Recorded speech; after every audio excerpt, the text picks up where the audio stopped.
Hey, happy Saturday, guys. It's July the 2nd. I'm in the cell phone waiting lot here at the Nashville International Airport, and I'm listening to an audiobook right now called The 10X Mentor. It's the latest installment of the Grant Cardone content that he's putting out there for the world. And he's I'm working through the material, and he's putting out a lot of content is very repetitive, and it's the same stuff over and over, which is kind of good. It's like I just need to keep hearing it, keep hearing it, keep hearing it. And one of the kind of themes or topics that gets brought up is getting known and sharing your story and things like that. So I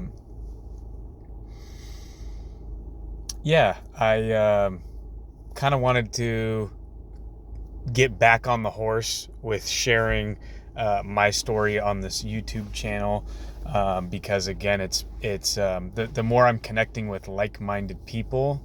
Recently had a conversation with a coworker who's also a young, ambitious guy, and you can tell that there's that same spirit, that there's that same fire burning inside of that guy's soul.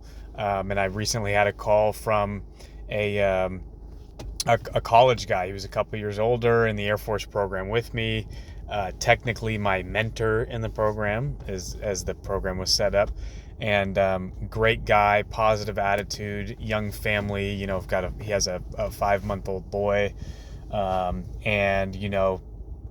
Again, when I connect with people in this very similar stage in life, I feel like we all have a very similar mentality. We're kind of looking for that big win. We're looking for, like, when are we going to catch that big break and be able to start really striving towards our potential. And so I feel grateful that I came across this content, this material, this information when I did,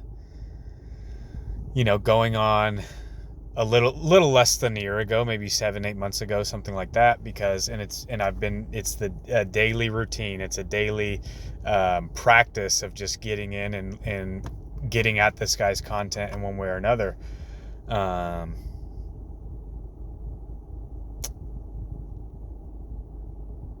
And so there's a lot of things that I want to share, because one of the chapters he was talking about kind of like understanding what your own story is and sharing that with the world, because that's what people want to hear. That's how you get known in the marketplace and for kind of who you are. So there's kind of a lot of different, I guess, like moments in life that this has made me think of that I want to share with the world. But I guess I may start with one that was very formational, or it was kind of one of those crossroad moments, and it was basically kind of leading up to the achievement of one of my first professional goals, and that was to be an officer in the Air Force.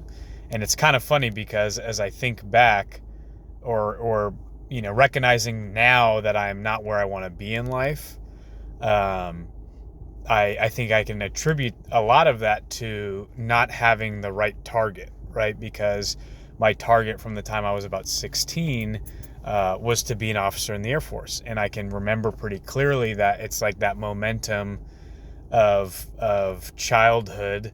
Everyone's going to go to college.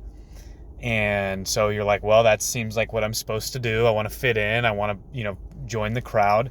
But I knew my parents weren't going to be able to pay for it.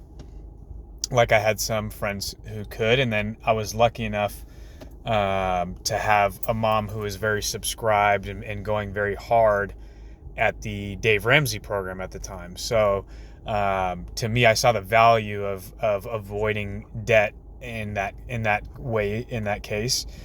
And so I had to figure out a way to do it for free. I had to figure out a way. And so, through other influential people in my life at that time, it came to pass that, hey, Uncle Sam will pick up the bill if, you go to school.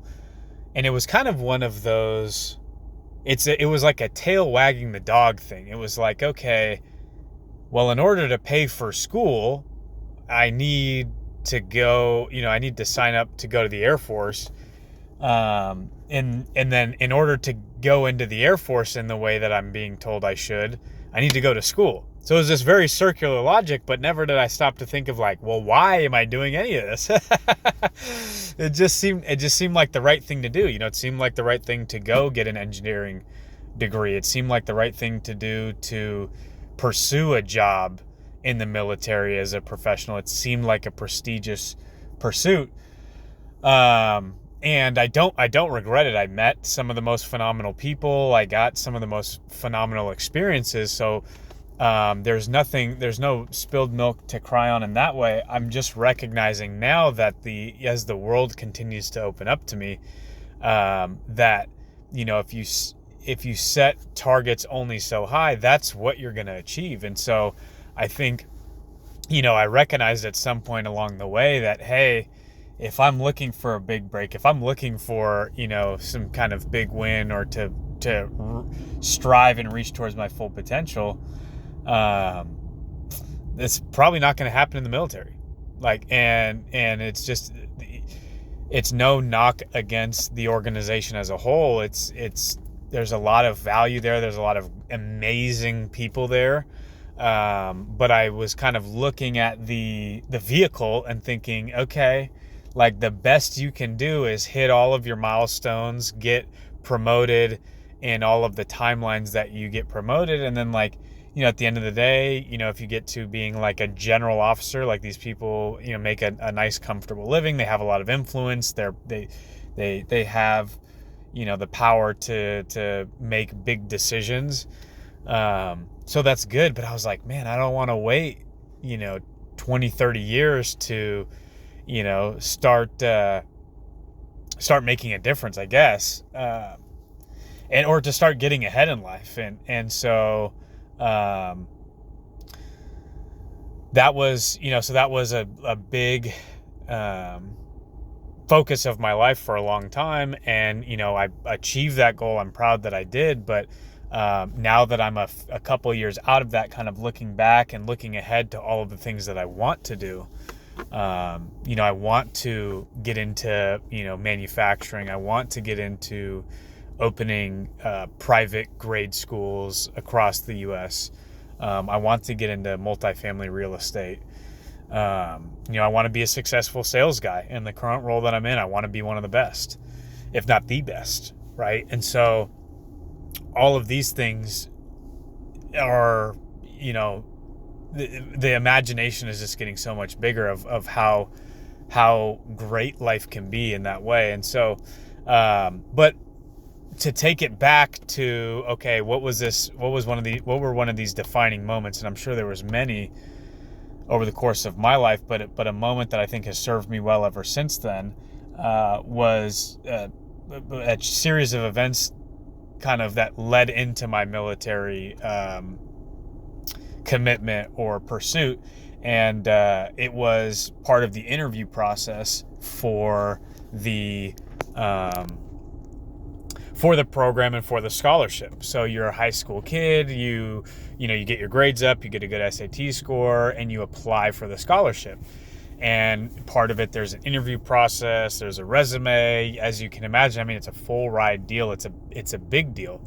And so, I practiced the interview. I had, gone online and found a bunch of what could the potential questions be. And I practiced with my family and over and over. And I had my pitch locked down, and, I had a clean haircut and a new shirt. And I mean, I was ready to go. And actually, by the end of it, Major Cunningham was the guy who interviewed me. He said it was one of the best interviews he had conducted in this role. And so, I was proud of that because I had prepared and I had done extracurriculars that I was ready to talk about. I had gotten good grades, to pull that GPA up, gotten a good SAT score that I worked hard on. So this was a big deal. There was a lot of movement towards making this happen. And one thing that came up that I don't remember if I was prepared for it in advance, if it was a question that would be asked or if it caught me off guard in the moment.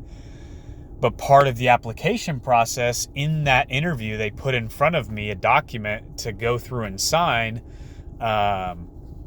regarding like certain past behavior, and particularly drug use. And so, it had like, hey, have you ever done narcotics? Are you an alcoholic? Some of these things. And then one of them had to do with marijuana use. And, from the time like late freshman year of high school up until maybe sophomore. So for about a year or so, I had picked up and smoked weed with, kind of socially. It wasn't something that I, had a daily habit of, or, in the school I went to, there was guys who were doing it during the day, during class. And, so it wasn't like that, but on the weekends, or me and my buddies would get together. It was an activity that we would do. I'm not proud of it. I don't think I think in a lot of ways it probably had to do with stunting my potential early on as an athlete, and as, just a young person. So, but it was something that happened, or something that I did and participated in.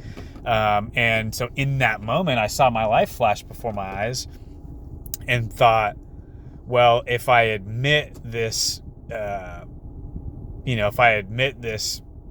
this prior behavior, I'll lose my shot at basically my dream at that point. And so I lied. In that moment, I signed, all in the column of no, I hadn't participated in any of that, and went on with the interview, and again, knocked the interview out of the park. But then that just weighed on me. I was like, oh God, I lied. I thought that was a huge mistake, but I felt trapped, because I wanted all of these things, but I didn't know if I admitted what I had done, if I would even be eligible for the program or anything like that. And so that just weighed on, and so, to make a long story longer, I got the scholarship. It was a big deal, full ride scholarship. I'd get to go to college, and, on my way to all of these things. And it was both the most exciting thing, but it was this huge guilt of, oh my God, I'd lied to get into this program. What if I get found out? Yada, yada, yada. And so, right around the time, so then the next year rolls around, and I'm heading into the program in the school, and all these things are, coming together, this, the onboarding program. And then on the day that we're supposed to basically, and throughout the whole time, again, I think it was just kind of in the back of my head of like this, I had done this thing. And so on the day that we're basically going to get sworn in and sign once again on the dotted line of the commitment we're making and that type of thing, that piece of paper was put back in front of me. And I just had this crisis of conscience, and I thought, I can't, the whole weekend was about all the core values of the Air Force, and one of them was integrity first, right? And I felt like it would be wrong to carry on this what I felt like was a charade, this falsehood that I had put out there. And so I changed my answers on the document and put that I had, in fact, used marijuana. And so then me and another guy, after they collected all the papers, were pulled out of the room, and we had individually, met with the cadre, and I sort of had that conversation with, hey, this answer is different than what was initially put on there. What's going on? And I don't remember how many people I talked to, but I remember for a fact that when I sat down with the colonel, I just spilled my guts. I just said, hey, sir, here's what happened. I had this opportunity in front of me. I didn't know what would happen if I was transparent about my past, and I made a mistake, but it's weighed on me. And the fact that this is coming back in front of me, I I can't continue to lie. So I want to be honest now, no matter what the consequences of that mean. So I'm willing to take responsibility for my actions, and I completely understand, whatever has to happen from here. Like, and I think also one thing that didn't help was if you lied on that next piece of paper, it was written on there in fine print that you were subject to up to a $10,000 fine and imprisonment, right? So falsifying a government document in that way when you're a member of the military, holds even more weight rather than just being an applicant. So, whatever it was that I said in that meeting with the colonel was enough for him to not completely kick me out of the program. I did lose my scholarship. That was stripped away from me. So I had to turn to student loans to pay for the next quarter. But I felt this huge relief that I could come into this program with a clean consciousness. And so I just put my head down and I worked as hard as I could, kept my nose clean. I was focused, kept my grades up. I was a maximum participant in all the activities, and kept my physical fitness up. And so I did everything I could to stand out and show them that they had made a good decision to let me stay in the program, even if I was going to pay my own way.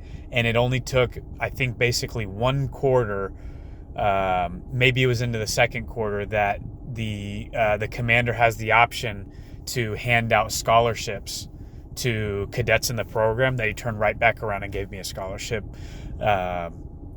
And so then I kept my nose clean for the next 4 years and was, the word I was going to think of was a leader among my peers, but I wouldn't quite say that. But I was a contributing member of the team, of the program, of the class that I went through with, of guys that I love to this day, brothers of mine at the time. May sound a little dramatic because we were just in school, we were just doing training, but it was a great group of guys, and I was able to be myself and be honest about who I was throughout. And so from that day, making that hard decision to put my integrity first at that time has made it easier every day since then. And there's been things that have come up in my life since then that you constantly have these decision points between doing the right and the wrong thing. But I can say pretty comfortably that I'm comfortable in my own skin, because after that day, having made the right decision, I've tried to constantly set myself up to be able to make the right decision, not paint myself into a corner, where I'm kind of lying and dodging and doing anything like that. And I think that's helped me be confident in my career and my business endeavors and in my dealings as a salesman now, because I know that, I'm always leaning towards that way of, okay, how can I do this ethically? How can I be honest about this? How can I be accurate with what I'm saying? So that was a defining moment in my life that I wanted to share. It was a big deal at the time. It was an emotional event, and something that I've held on to and with a bit of pride, that, hey, I made a mistake, but I fixed it.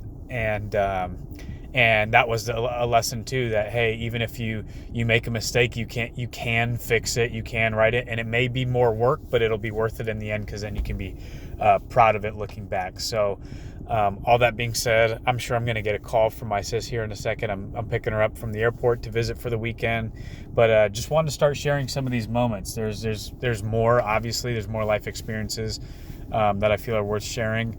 But again, this moment has helped fuel me through different periods of my life, and maybe it'll be an example to someone else that, hey, don't feel like you need to hide who you are. Don't feel like you need to hide your past experiences.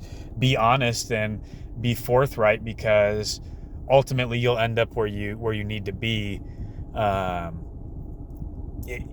a place that's willing to accept you for who you are. So all that being said, I hope you guys have a happy, productive July, and you're ready to hit July hard. I hope you have a great July 4th and enjoy Independence Day and the freedom of our nation. And remember the revolutionary spirit that our forefathers held when they decided to take sovereignty and autonomy for themselves, and not be ruled over and lorded over by a monarchy across the ocean. So I hope you enjoy the barbecues, enjoy the family time, and let's keep America free.